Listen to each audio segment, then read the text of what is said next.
Hello, everyone, and welcome back. My name is Courtney. I am here with my spouse, Royce, and welcome to part 2. Last week, we started a Q&A to celebrate our decade of marriage, and we had just far too many questions to answer them all in one episode, so we figured why not continue the conversation? We've got a lot of good questions here.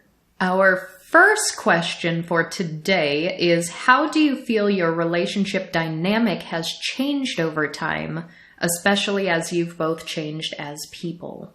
I don't know that I have a clear answer for that one. I think that the way I have changed over the past decade has mostly been coming to a higher degree of self-awareness, and that has just helped communicate what I may need in certain situations.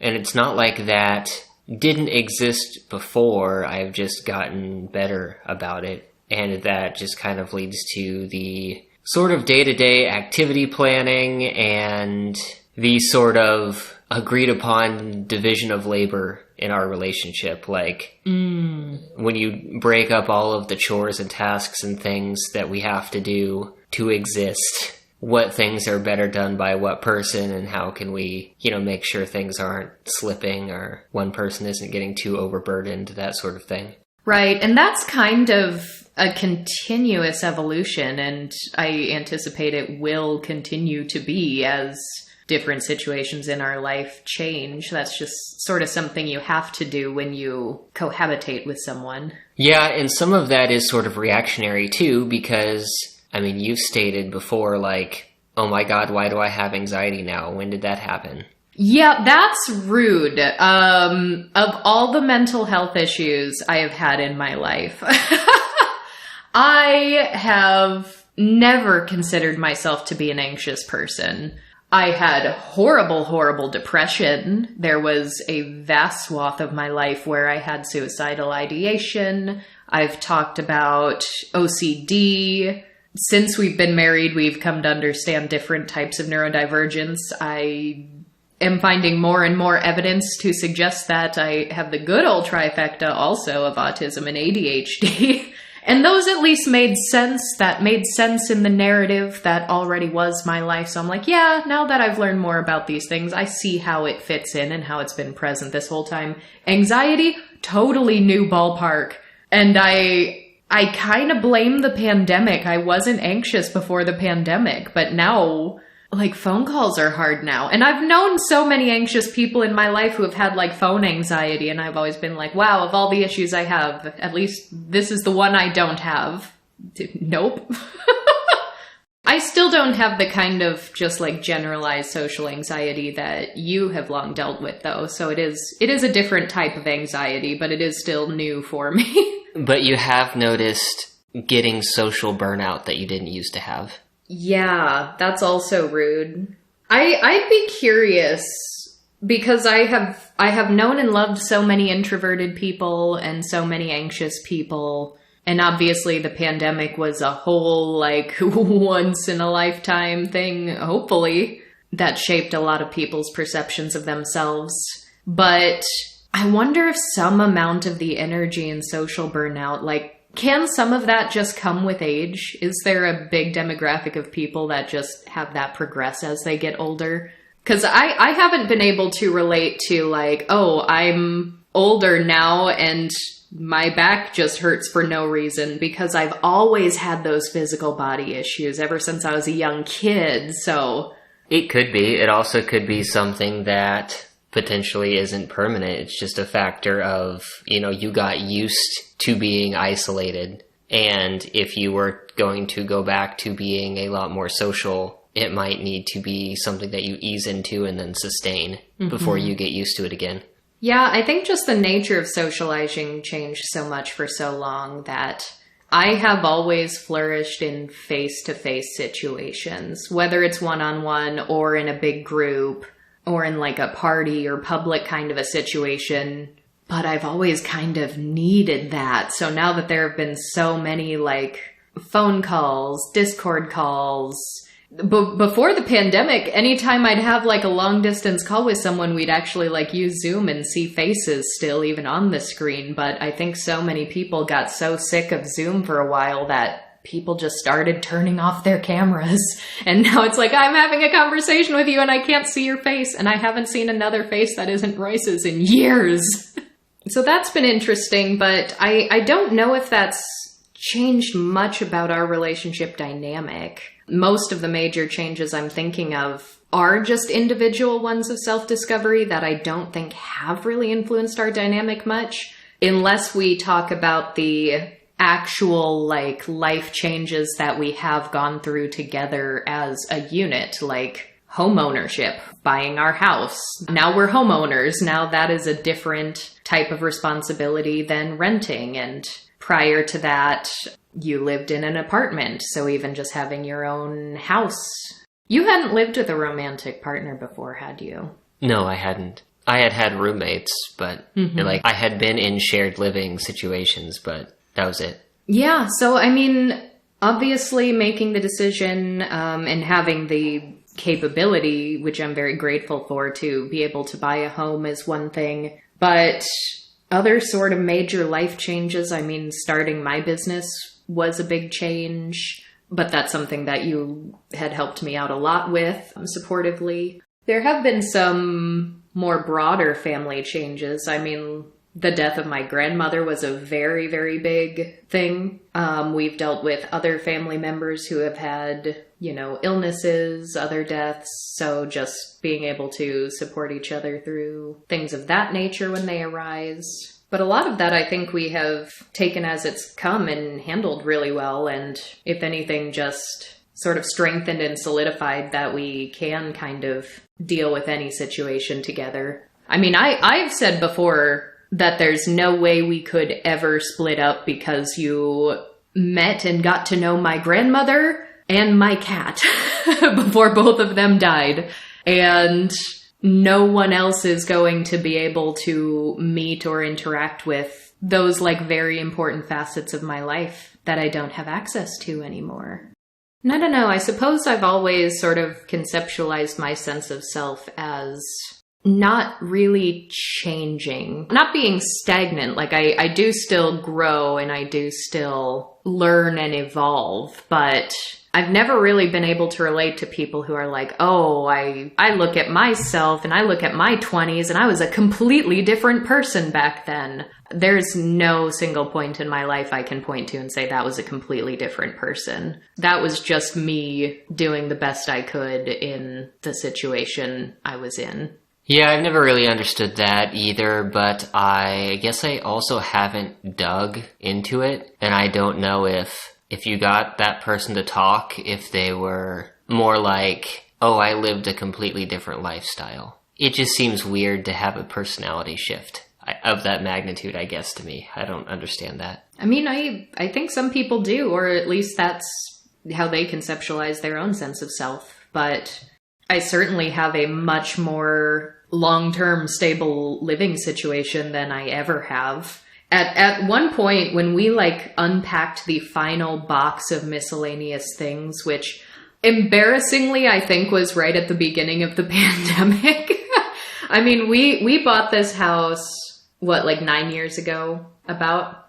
And I think in 2020, after everything shut down, we are not leaving the house at all. There were still like pieces of artwork that had never been hung, lots of bare walls, like one closet of just things that we owned but had never found a place for. And so we went through and finally hung up all our last pieces of art. Everything has a place now. And I had to kind of sit back and cry for a minute because I don't think I have ever been completely unpacked or moved into somewhere. And when I was growing up, I mean, we moved around a lot. I had a single mother. We were very poor. We never owned a home. We would sometimes move multiple times in a relatively short period. So there was just always, and everything was temporary. There was nothing that was, this is the forever home. This is where we're going to stay. So there's always like a box unpacked, because why would you get fully unpacked if you're just going to leave again? I was wondering where you were going to go with that, because when I think of packing and unpacking, one, I don't like leaving things unpacked or leaving things in a temporary state or in an unfinished state. But the idea of intentionally packing something into storage is something that makes sense to me. And so to have this collection of things that just didn't have an unpacked home yet, their home was storage, I guess was just a little bit different in my mind. Because I was trying to think, like, what was that box? What did we leave unpacked? But no, that makes sense if it was just the collection of paintings that occupied a closet area or something like that. Yeah, and I mean, you say you don't like things in an unfinished state, and yet occasionally when I'd be like, hey, we should hang out this picture, you'd be like, I hate hanging things. Well, yes, that was your stuff that was in a temporary storage state. Like, I didn't have a vision for it. I didn't have a place for it. And yes, hanging things can be frustrating. Well, it really is just a huge difference in living situation, because it is wild to me to think I have lived in the same place for 9 years. The same neighborhood for 10, the same actual house for 9. I have never had that amount of permanence. So it has been interesting to see who Courtney is when all of her basic needs are met and she has a very supportive partner. Although I will say, and I probably can't get too far into this lest this become the entire episode, but there's absolutely a weird type of like class guilt that I kind of just always passively feel now, because we are now very comfortable middle class, but I was very, very poor for most of my life. And people kind of say, like, as you get older and as you get more money and when you get married, like, they always kind of say, like, you'll get more conservative. But if anything, I have gone in the opposite direction, because now I have seen both sides of things and I know how much luck and or exploitation goes into keeping the system the way it is. But maybe we'll save that for another episode. Do a whole thing on drastically changing class. Here's a question for you kind of along those same lines, though, with our relationship dynamic changing. What has it been like for you? Because even before we started this podcast, I started getting certain amounts of acclaim from my artwork and my business, and we'd have like news crews wanting to come out to our house to interview us, or I'd be doing a local event, or even traveling to across the country or to different countries to do events, and sometimes you'd come and help. You being a more generally socially anxious person, what was that change like for you, where when we first started our relationship, we could go out pretty anonymously, and then there were periods of times where I would be like flagged down and recognized by people? I don't know if I really have much to say about that. There were a couple of cases where someone got kind of suddenly loud and excited, and like it was a little uncomfortable, but it also wasn't directed at me, so it wasn't that big of a deal. When it comes to like vending, I mean, I worked in retail when I was in high school, so there's just a sort of repetition that you learn to do, and you get used to that for a little bit, and it's not that big of a deal. I mean, it was, in many extents, it was just, your business was just a job for us to do, and there were different things that needed to be done. Mm-hmm. But like the few times we've had like someone come up and completely fangirling, you're like, this is fine because it's not towards me. Yeah, I just sort of stood on the periphery. Interesting. Yeah, no, there have been some other stuff which I don't know that we're ready to talk about right now, but I do feel like even though this is the most stable my life has ever been, I feel like I've added maybe a little bit of chaos to yours. Because even though this is like, wow, this is super breezy and super, super stable, there's still just like things that happen to me that usually don't happen to other people. And so I've often wondered if there was ever a moment where you've been like, this was not something I ever expected from my life, was to have a partner where this was going wrong or this was happening. I mean, you're intentionally underplaying it by saying a bit of chaos. Oh? Again, just pick a person at random and compare their life. I sometimes feel like not a lot is going on in our life, and then we talk to someone else, and when we just talk about what's going on, they're always like, you two are always so busy. You two always have so many things going on. Or they're saying, wow, you're really like sitcom characters. It's like, no, this is actually our baseline. This is pretty normal.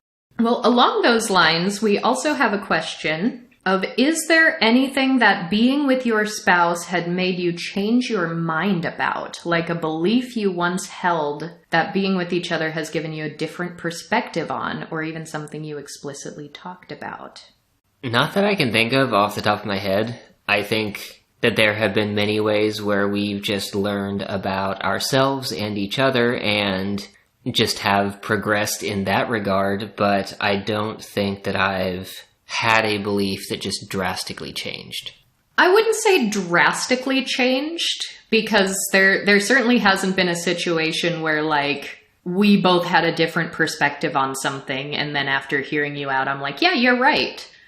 First of all, there aren't a lot of things that we have drastically different perspectives on. I think our natural inclinations are very similar, so when presented with a similar set of information. So if anything, it's like, I don't know anything about this topic, but you happen to, so let me learn about it from you.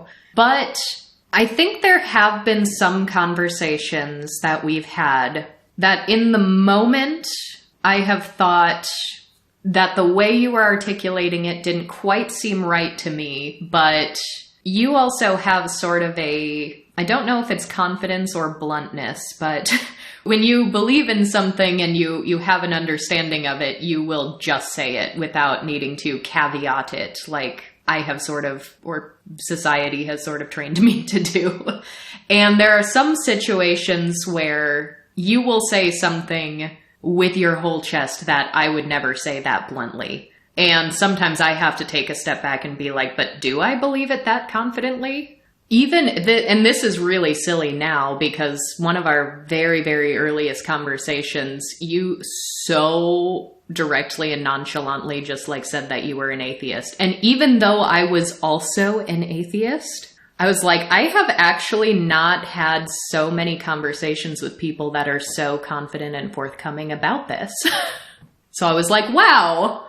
That's interesting, because I had a whole group of friends in high school as people were just starting to talk about more things, because like there was a whole sophomore year biology discussion about creationism in schools, for example. And I just happened to be friends with like half a dozen people who would very easily just say, yes, I am an atheist. Mm-hmm. So that was not unusual for me. Mm-hmm. And like, yeah, now it's no big deal. And I have met more people that are also just as direct and confident about that. But that was one thing that my reaction now seems silly to me 10 years later. But I think there have been elements of viewpoints of yours that I haven't adopted completely, but I have sat on it and thought about it long enough that I have incorporated elements of it into my viewpoint. And the one that I'm thinking of is some of the earlier conversations we had about gender. Because I couldn't even quote you directly at this point from some of our earliest conversations of gender, but you very bluntly and very confidently just said, like, basically gender's not real. Like, it is not a thing. And there was just something about the way you were saying it that was at odds. And this was before you had started actually using the term agender for yourself. To clarify the not real comment, that would have been more of it is a social or behavioral thing, not something that is somehow like genetically innate in humanity. Right. Sort of a thing. Which, the way you're saying it now, like, yes, I agree with that. There was something about the way you phrased it in like our very first conversation about gender ever that I was thinking was at odds with trans people who were in my life. And at the time, I knew a lot more binary trans people female to male, male to female, vice versa. And so many of them had articulated their experience as being something that is innate, something inherent, something I have always been, I was born with. And the way you were saying, like, gender is not real, and I wish at this point that I did know exactly what it was that you said, because it wasn't just that. There was something that was a little more specific that I was like, that doesn't sound like the experience of people I know and what they're telling me, though. And so my concern was, are you so steadfast in this belief that you are maybe, like, potentially dismissing the experience of some of these binary trans folks that believe this way, and this is how they conceptualize their gender identity? However, I sat with that for so long and compared it to other beliefs I have about other things. And I think I have adopted the concept of gender to fit my concept of ghosts and the paranormal, which I don't know if I've talked much about on this podcast, but anytime people ask me if I believe in ghosts, my answer is no, I do not literally believe in ghosts, but I don't think ghosts need to be real to be important. And if I have the time and it's that kind of conversation, I'll go further into my feelings about how, ghost stories, superstitions often tell stories of deep injustices from history. They often can tell little elements of truth about the history of a place, even if the ghost itself is not literally present. And so that's kind of where I am there. And so the longer I sat with your concept of gender versus what was at the time my understanding of gender, I've come to say, like, you know what, gender doesn't have to be real to be important. Yeah, the word real is overloaded and has a lot of meaning, and that's definitely a statement that can be taken the wrong way, because even something that is a social construct or that is a part of our widespread society has a lot of impact. And I've heard binary trans people describe transitioning, and many years after the fact realizing that early on in transition, they found themselves somewhat confused because they were sort of trying to embody their gender stereotyped idea of this identity. And then once they sat in it for a little while, they realized that that isn't exactly who they are. Like, them being a woman is not their stereotype of a woman. It's a little bit different. There may be a significant overlap, but it's not exactly the same thing. And I guess from my standpoint, I've talked about gender, the way that I experience gender, on a few different episodes. But every gender label, including the label agender, which is the one that I use currently, I don't feel an affinity with any of them. Agender feels correct, but every gender label feels like I've been pulled into a room with a bunch of different boxes and told to pick one, but I'm standing there going, these aren't my boxes. None of these are mine. You made them. I don't like things in a half-finished state. I have unpacked all of my boxes. Yeah, none of these boxes are mine. We shredded the boxes and gave them to our mouse circus. So yeah, that's probably one of the biggest ones. And I think over the years, you have become better at explaining your lack of relationship to gender and your feelings on gender in society, I think a little more eloquently than you did in those first couple of conversations as well. So yeah, because particularly my early concept and frustration with gender was just all of the rigid forms that people put on it, which is something that I've been frustrated with forever, even when it didn't directly relate to me, like just when I was around it. Right. So I think we weren't as far off on opinions on that as we maybe thought in that very first conversation. I think it just took some more exploration to articulate better where we stood. I guess while we're speaking of gender, do you both feel pressure, internal or external, to match traditional gender roles of femme and masc butch person in the relationship? I've seen this in relationships of lesbians, trans, etc., despite queer relationships technically not being the same as straight relationships. Nope. Not one bit. That's something that I, again, have rejected the idea of basically forever. Mm-hmm. And in terms of, like, super rigid binary gender roles, like household chores being the woman's job, like, I would argue that you do more of those. Yeah. And one time when the door-to-door salesman who came to our house asked me if the man of the house was home, I said, I am the man of the house. And he didn't know how to respond to that because I went off script. Do you ever feel socially excluded from events, either by not being invited or being treated differently due to being ace? If so, how do you deal with that? Not anymore. There were a couple of times earlier on. I mean, we've told a story of when Pokemon Go first came out and we started playing. There was like a group for queer people and women to like go out to parks and do raids and play Pokemon Go together. And they were gonna let me come because I'm a woman, but they were not gonna let you come because they were like, no, you can't bring your straight husband. And that wasn't very cool. But generally speaking, aside from like a couple of weirdos, primarily I have been very much welcomed into like local queer communities, for like drag shows, pageants, and even more recently, very recently, we have started to be asked to appear at like local pride events or give talks.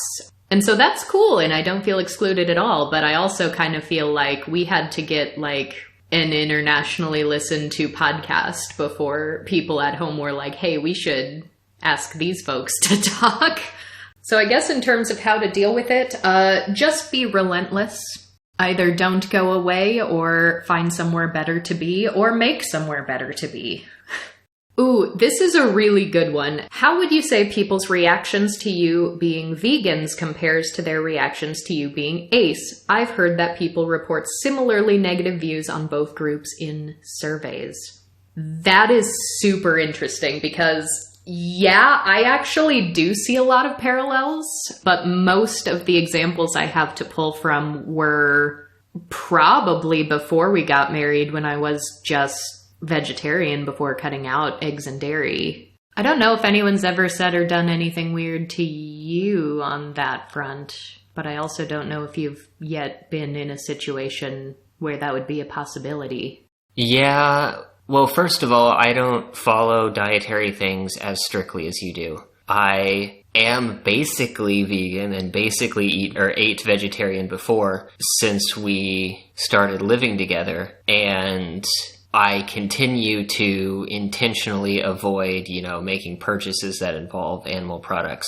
But when there's a case of like a meal comes in incorrectly and we need to get it refunded, I would eat the food to avoid the food waste. Right. Whereas you wouldn't. And when I was actually out with coworkers, going out to like a burger joint or something like that, that would be the one exception where I would eat meat in a lot of cases. And that's sort of changed over time, but I also just don't sit down at restaurants and eat with people hardly at all anymore. So I just haven't been in that situation. Well, that probably does go back to the how have things changed over time question, because yeah, you were perfectly happy to not keep meat in the house or cook meat, but early on you would order meat if we were at a restaurant or a situation. But then you kind of stopped doing that.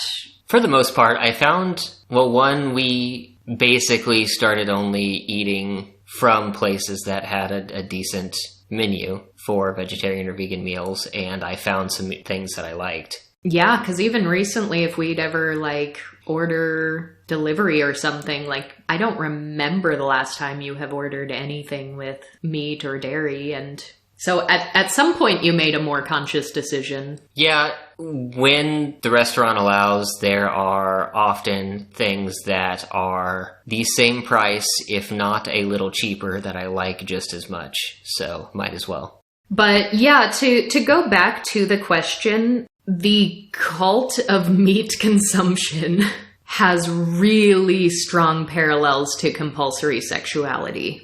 That makes sense. I don't think I've heard it described in those words, but there is definitely a social and societal expectation that this is the way you're supposed to be. Yeah, and the fact that if you aren't this way, you are fair game to poke fun at, to break boundaries, to assault.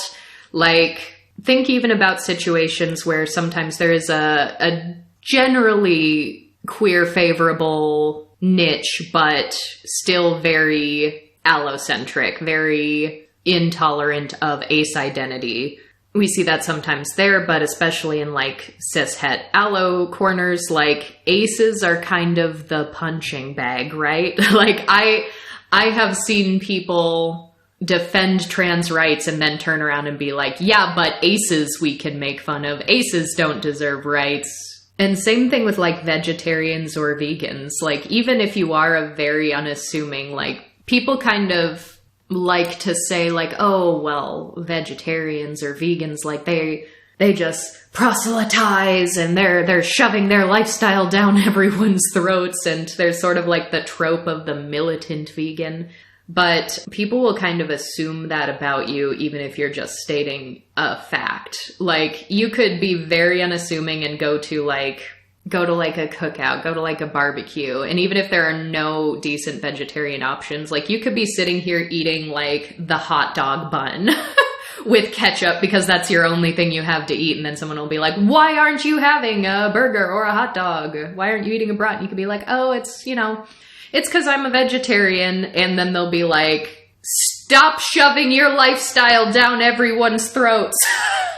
Yeah, that is very much like bigots getting mad that gay people or trans people just exist. Yeah, and to make matters worse, for as often as it's like, stop shoving your lifestyle down my throat, I have literally had people try to shove meat down my throat. I have literally had people hold me down and like dangle meat over my face just because I'm a vegetarian. And like compare that to, oh, I'm asexual, like, or people are like, oh, meat's so delicious, you just have to try it, you just have to eat it, and like...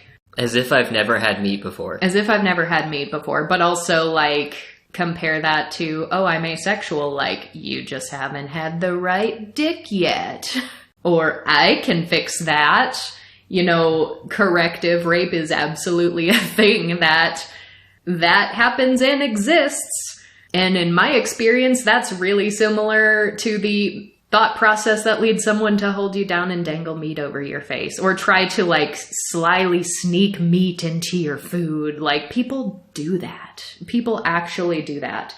And yet people often think it's okay because they are society's acceptable punching bags. And think just, I don't know, there's a long history of meat consumption being tied to traditional masculinity. Like men who need their meat, and you're not a real man if you don't eat meat. And this could probably also be its entirely own episode, so maybe we'll cut it a little short for now. But I think veganism and asexuality both challenge the patriarchal system in similar ways. And therefore, the visceral reaction of hatred toward it often feels very similar.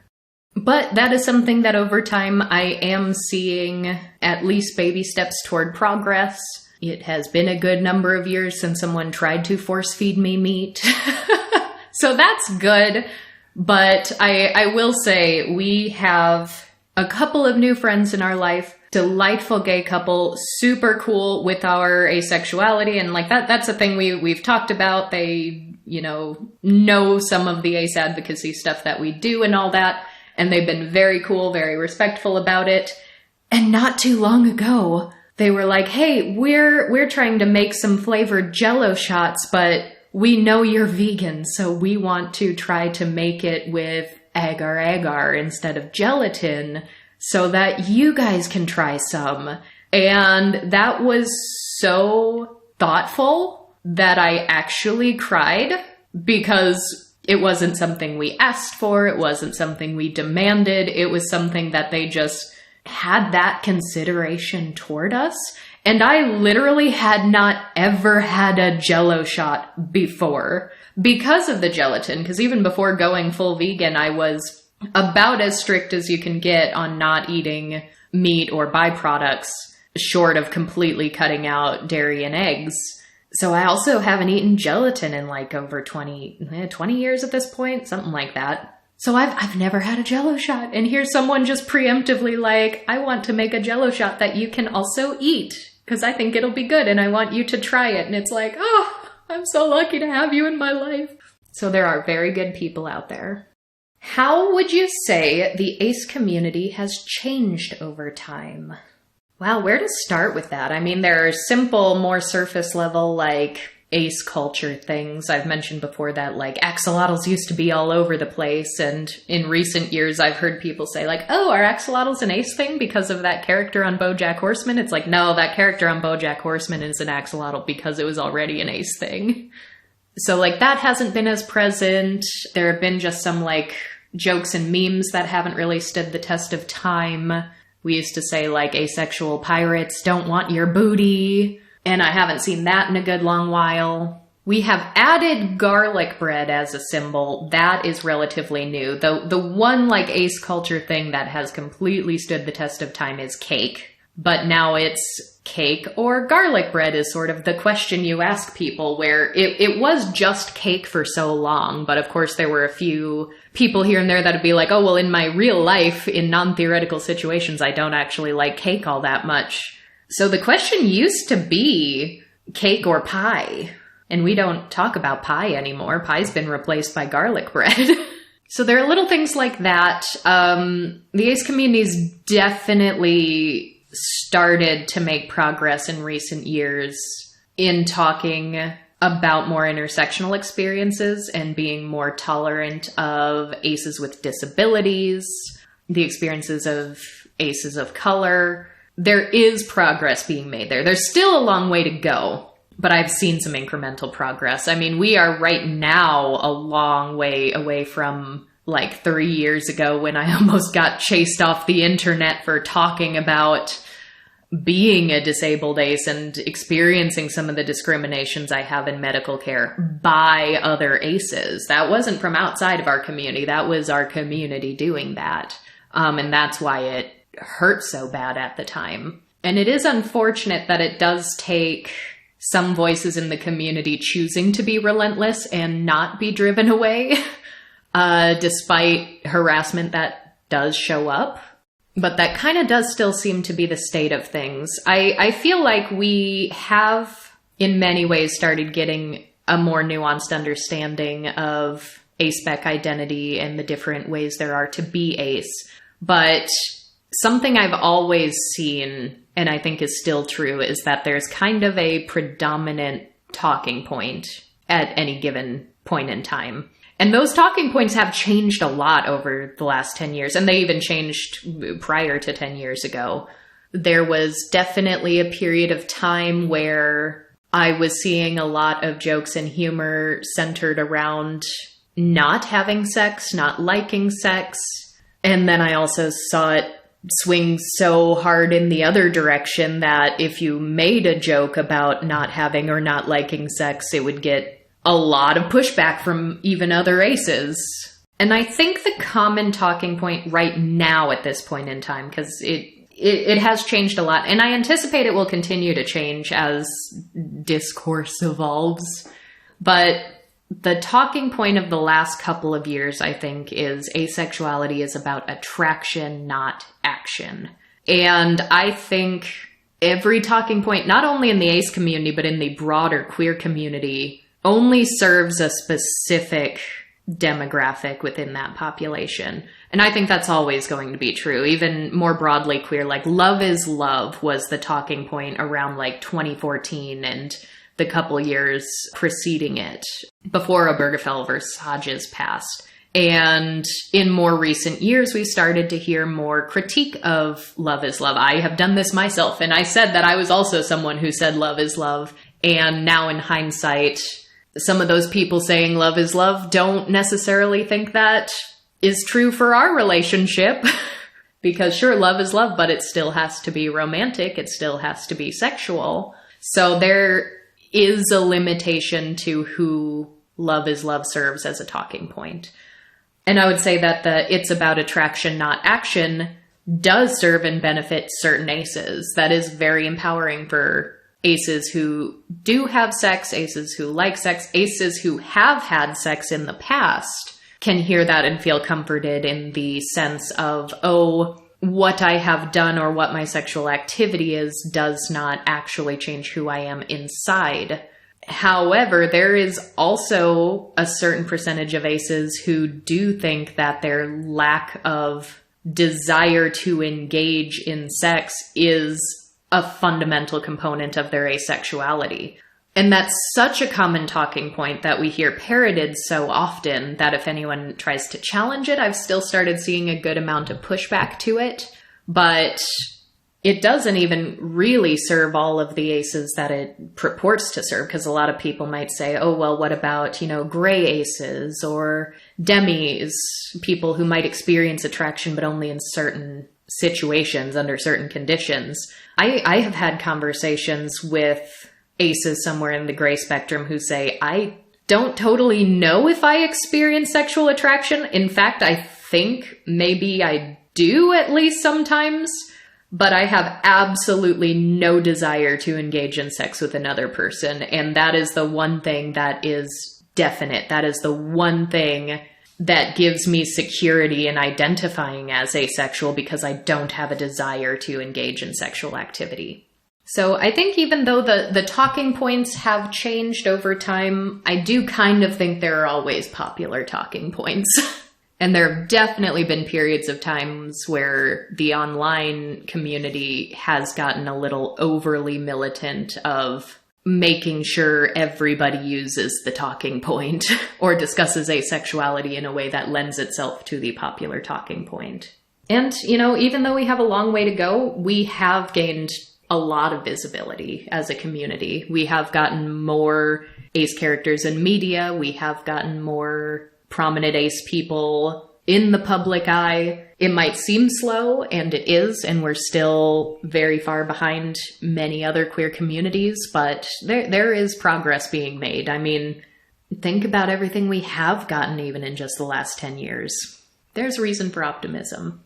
In a hypothetical world where you never met each other or never got partnered with each other, could you see yourself marrying, dating, etc. an allo for the long term? Asking as an ace with an allo space of nearly 5 years. Did I say space? Allo spouse of nearly 5 years. Well, congratulations on your nearly 5 years. I'm really inclined to say no. At least knowing what I do now and feeling the way I do now, I don't think so. I think there were times in my life where I would settle for an allo partner who was not respectful of my identity and my boundaries. And there is a time in my life where I would have just coasted and let it happen. Then there was the period in my life where I said, no, I actually am done with this and I don't want to be in a relationship at all. And then I found you. I think that I theoretically could have a successful ace-allo relationship. I think that what I would need out of that would shrink the dating pool fairly drastically. Like, there could be potential compatibility problems there beyond the ones that already exist in same orientation relationships.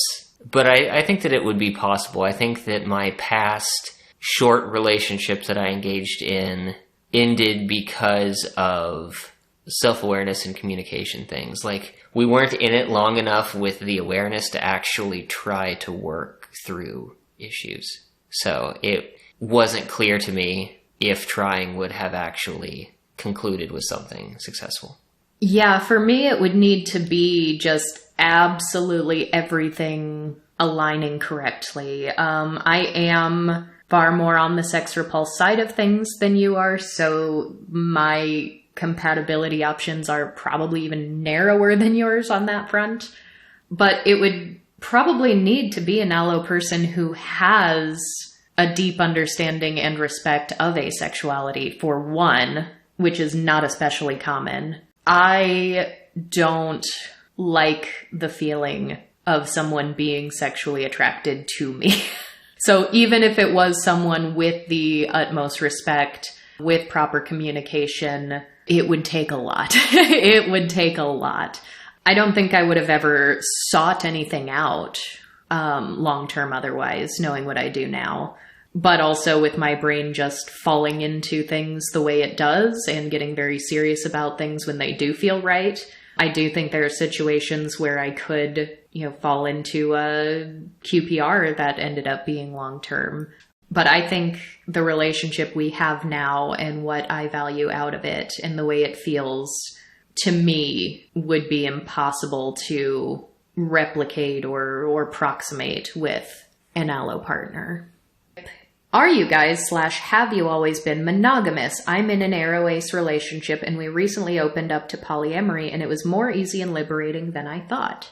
Well, tying this into the theoretical question from the last one, yes, we both have. I have thought about where do the edges lie to me? What sort of situations would I actually be able to be in a comfortable relationship? And I don't think I could handle a non-monogamous relationship. There may be something there with the right amount of communication, but it still seems very iffy to me. Mm-hmm. Yeah, I'm very naturally hardwired toward monogamy, I think. And I genuinely believe that there are some people who are naturally hardwired toward polyamory. And within that, I think that is its own spectrum as well. But I know that, like I said, from our first conversation, we got married was something I said in an earlier question. It's because as soon as my brain perceived this relationship to be what it wasn't a conscious decision. It just shut off all, advances. I will say no if anyone asks me out. I am now partnered. This is what partnership feels like in my brain. The one strange little caveat to that is that I have obviously talked about QPR friend. I can now very clearly see in hindsight that that was a queer platonic relationship that didn't really have a we are no longer in this queer platonic relationship now, but that QPR friend is very polyamorous. And I think once you and I met, the nature of our QPR just sort of naturally changed and evolved because I am naturally pretty monogamous. And it was pretty seamless, and I don't even think needed a lot of conversation at the time because it did kind of just feel natural. But that said, when they did move down to be closer to us and tried to meet other, we went to a poly family meetup at one point with them. And I'm pretty sure we were introduced this is my couple, which didn't feel weird or wrong, but also was not, I don't think any average person hearing that interaction would actually come away with a meaningful understanding of what the nature of any of our relationships were, if that makes sense. Because this is also QPR friend, in hindsight, we're going past old messages and it's she directly said in a text to you, oh, Courtney is my platonic wife. And I was yep, that's a thing we call each other, platonic wife. That just felt normal and right. But the fact that I am so monogamous and so asexual, and they are so neither of those things, there is a timeline where if I never met Royce, I could have continued to be happy with the nature of what our relationship was at that time. But having met you, I think it was natural that it evolved and changed the way it did. So, as I've said before, someone who is still in my life and means a lot to me, but the nature of our relationship I do think has changed over time, despite not always having the vocabulary to describe it. What are some things that you've learned about yourselves that you would never or perhaps not as easily have figured out had you not married each other? I.e., has being married affected your passive self-discovery in relation to your identities, personalities, idiosyncrasies, etc.? Well, I think that us both being ace and both being neurodivergent and both being not cisgender has just, even if we're not in the exact same places in those spectrums, has just given us something to talk back and forth on, where if I was in a relationship with a cisgender, allosexual, neurotypical person, I may not have that same soundboard. Yeah. Because I think all of those things were things that were on my mind to some degree that I was kind of slowly making steps in, and there were still times where a lot was learned or understood in a short amount of time. Like, you have a breakthrough in your understanding, and so it isn't a consistent linear period of growth. There are spikes here and there where you learn something new and it's eye-opening. I assume it would have taken longer in a different relationship, but it's hard to say for sure. Yeah, I also assume that, even in terms of other elements of queer identity, other elements of neurodivergence, even just in the way we communicate and the way we sort of retrospect on things is a different experience from when I'm telling other people things. Like, I could theoretically, in another timeline with another person, share the story of making my little gender pie chart as a young child and hiding it in my toy box, but without the sort of self-awareness practices that we kind of just have a habit of implementing in our day-to-day conversations, I could see myself just sharing those things as a one-off, like, wasn't this a silly thing from my childhood? And then if that's something that's just sort of laughed off by the other party, then it's all right, let's move on and let's not think about that. But the way we sort of communicate, I'll say that and I'll be like, oh, wait a second. Let's explore that further. Or even things more in line with like a romanticism, telling the story of, just deciding a boy to have a crush on because that's what I'm supposed to do, and doing the things that I think I'm supposed to do when I have a crush on someone. That's also a silly thing you could just say offhandedly to someone and not think too much about it. And I think the other person's reaction can kind of help aid in your self-awareness also, because if someone just sort of treats something like that as an anecdote, you might be inclined to think of it as an anecdote as well. But if someone hears it and sees it and considers it and says, this is another puzzle piece in who you are as a person and what your history is that has brought you to this point, then you might be more inclined to be like, yeah, what was the deal with that? And I think just the comfortability that we have in being able to explore these other things, because even just lightly tiptoeing into the asexual conversation with past partners has not gone well, because a lot of allo people might be inclined to think of that as a slight on them if you suggest that you aren't actually sexually attracted to them. And that could, really bruise someone's ego. So if you already sense that sharing a part of yourself is going to hurt someone else, then you aren't really incentivized to go further. Like, well, if they reacted this way when I suggested I'm not sexually attracted to them, imagine what they'll say if I'm questioning whether or not I'm romantically attracted to them. Or, this person considers themselves straight. What if I so much as suggest that I'm not the gender they perceive me as? Like, there sort of is an anxiety toward how a partner might react to those elements of self-awareness, but that is not anything that has been a concern within our relationship. But yeah, I think neurodivergence is one of the bigger ones. I think especially for you, because having already been like under the table diagnosed with OCD as a kid, once I learned more about other neurodivergences that might fit, I'm like, yeah, sure, let's add them to the pile.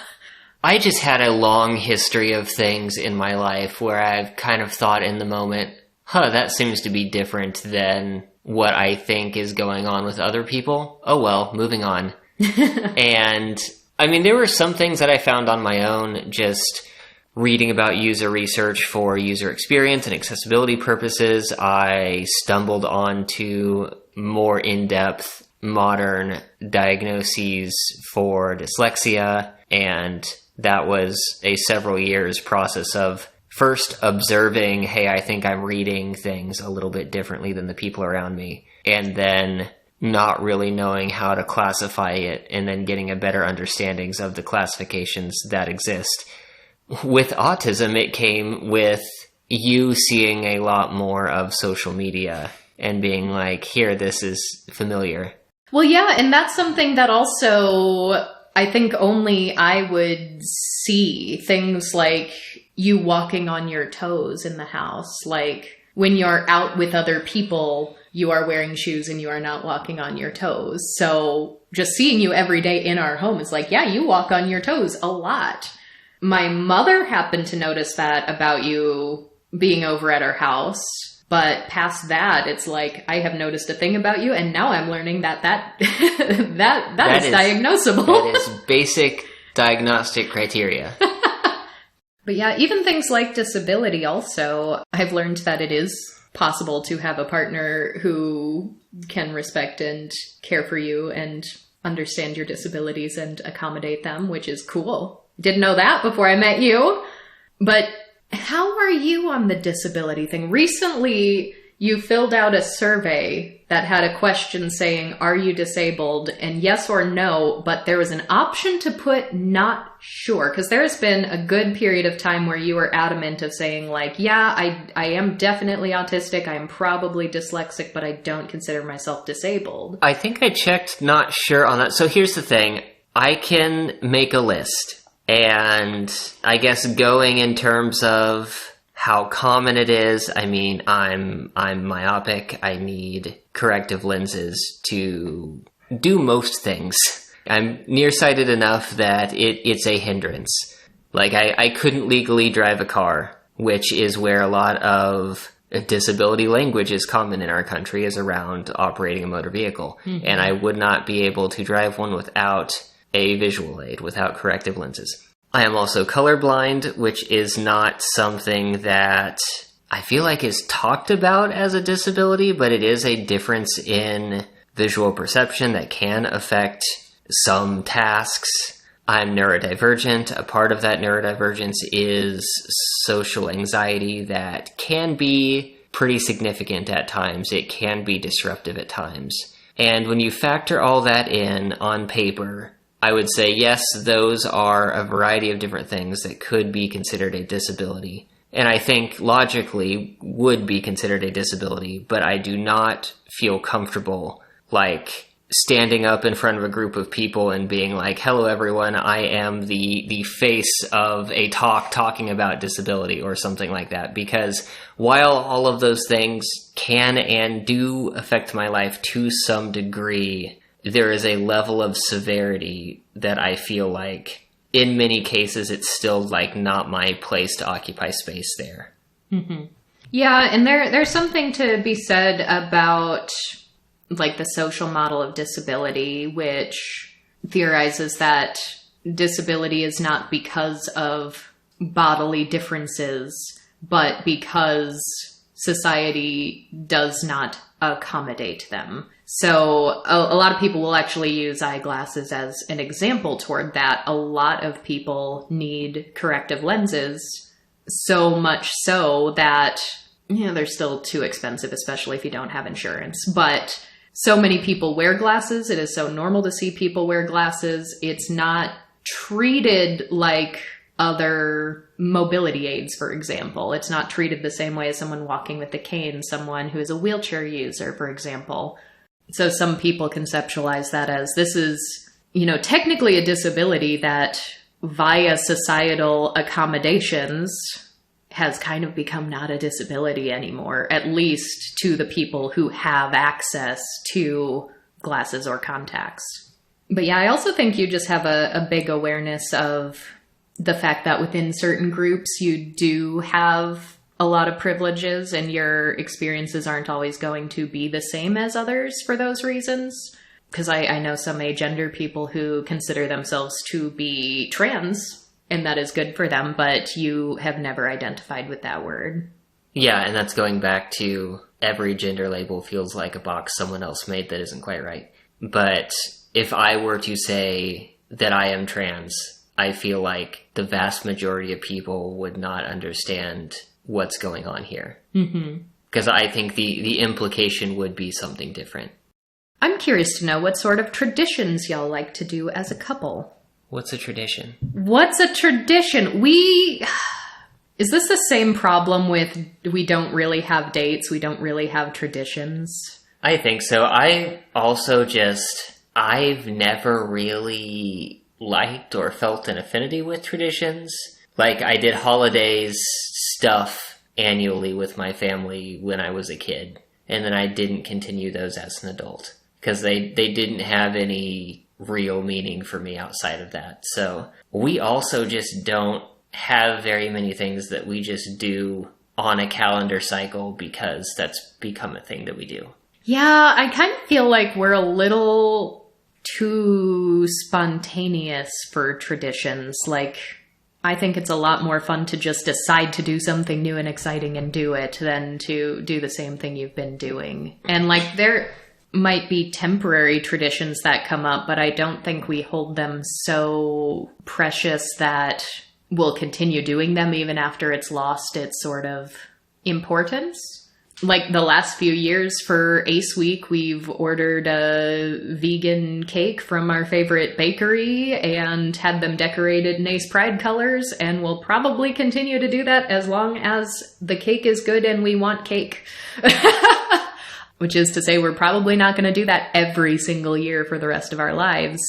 Most of the traditions we've had that have popped up for at least a few years at a time have been more centered around other people. When I first moved down here, for example, we had kind of a pie day tradition where QPR friend and another very good friend of mine from Sioux Falls would come down and visit us, and we would bake pies and we would play board games. And that was a thing that we, reliably did for a few years. And that was awesome. And my grandma even sent like a pie day, like big pop-up card to like wish us a happy pie day because she knew that we did that. So that, unfortunately, due to circumstances, has also ceased to be. Since Grandma died, we celebrate Vicky Day on the anniversary of her death, where we do things that she'd want us to do, like wear purple and drink a Windsor and Coke. And so I think most of our traditions have been more to honor other important relationships in our lives that are not each other. I think we make so much out of our time together in our day-to-day life that neither one of us really feels a need to have an ongoing ritual to come back to refresh that in any sort of way. Then we had a commenter who said, a lot of my current aversion to sex stems from not great experiences I've had in my life. I know this doesn't invalidate whatever place on the ace spectrum I lie on. I also view myself as fluidly moving between ace and allo in some way that I haven't nailed down yet. Is this a typical experience you see? I don't know that I would say typical, but I don't think it is unprecedented or really unexpected. I think getting into your own understanding of the asexual spectrum can be complicated, and it can take a lot of time to really figure out.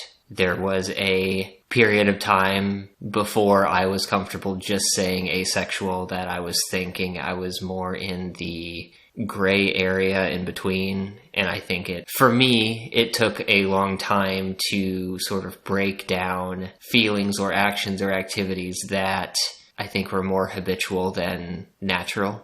Yeah, and I would say that if typical means I have had conversations with several people in similar situations, then I could say yes. For the record, I was taking typical to mean common. None of us are typical. Yeah, but I mean, statistically speaking, within the percentage of the ace community that I have spoken to, is this a majority experience? I don't think it is that common, but it is also not unheard of. Yeah, with aversion stemming from not great experiences also, that is really common. And I have also had not great experiences. I don't think that those negative experiences for me were a direct cause of my asexuality. But I know some people who do think, like, yeah, this happened and now this, input, output. And you're right, that doesn't invalidate. Or even people who aren't sure. There could be people who say, like, I don't know if there was a cause to my asexuality or not, but I know I am asexual and I know I had these experiences. As far as fluidly moving between ace and aloe, there absolutely are people who identify with certain microlabels under the spectrum that describe variations of this. It's not something I personally can relate to, but I know for a fact there are lots of others out there. If both of you could go into the past and tell each other something you wish you knew back then about dating as an ace person, what would it be and why? I don't tend to go into the past and tell yourself things, sorts of questions as a general rule. If I did, I don't think I would want to tell you something. I would want to basically just accelerate my own self-understanding journey process. Yeah, it's interesting because anytime you get into timelines, it's like, I don't want to ruin the timeline because I'm actually happy right now. Yeah.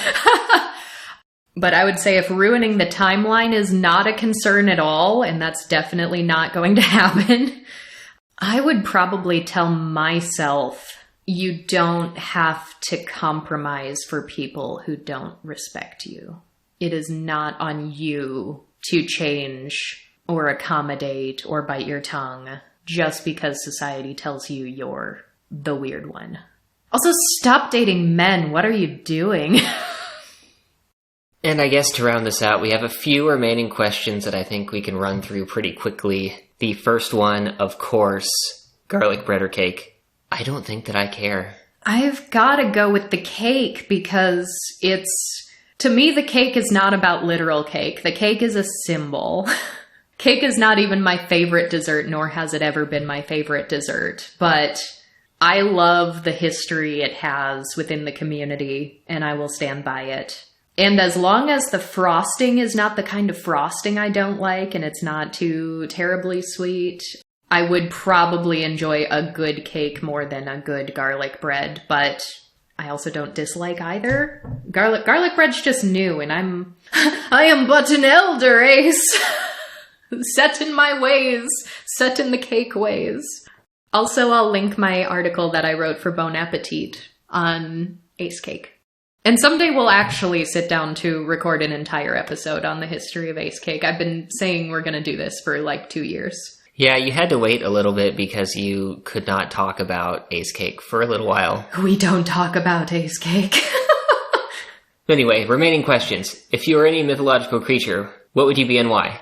No. No?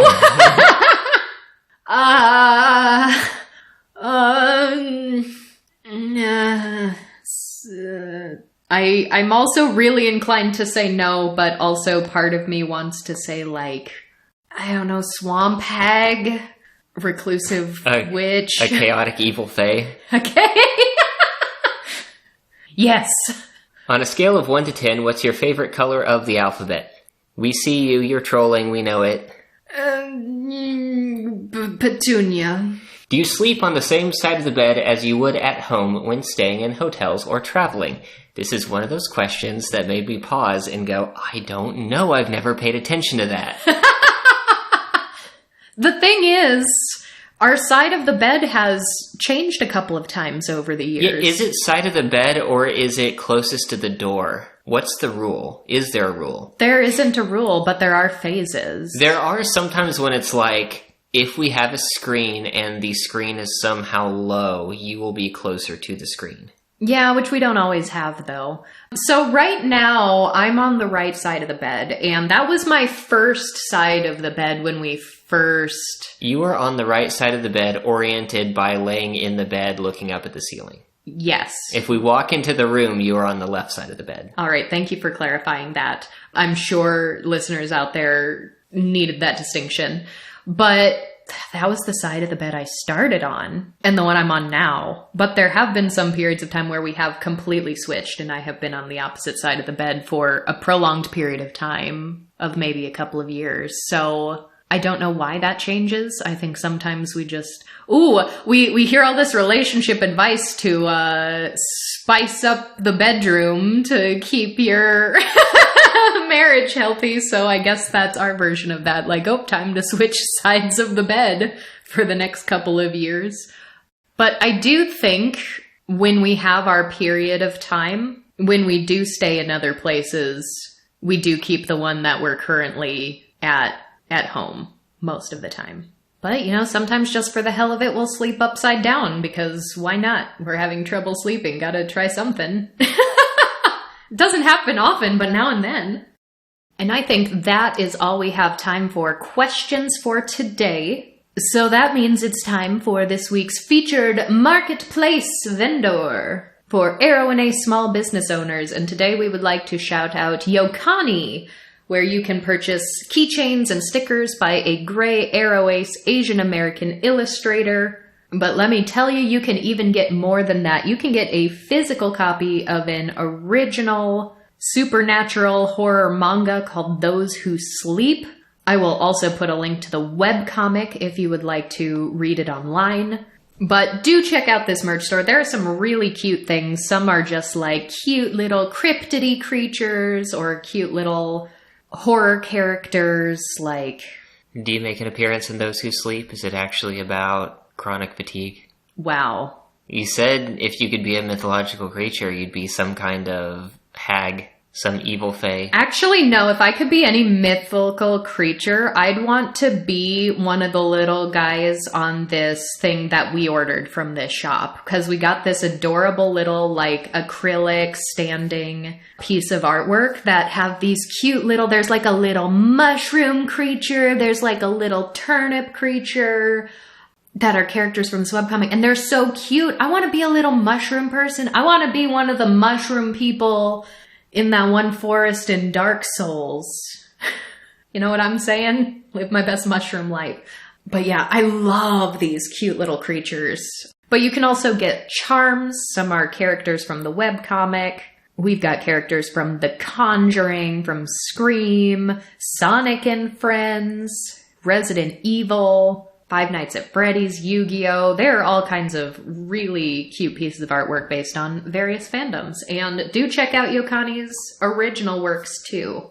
As always, links will be in the show notes. So, on that note, listeners, as always, thank you for being here with us. Royce, happy 10-year anniversary. Happy 10 years of asexual marriage. And here's to 10 more.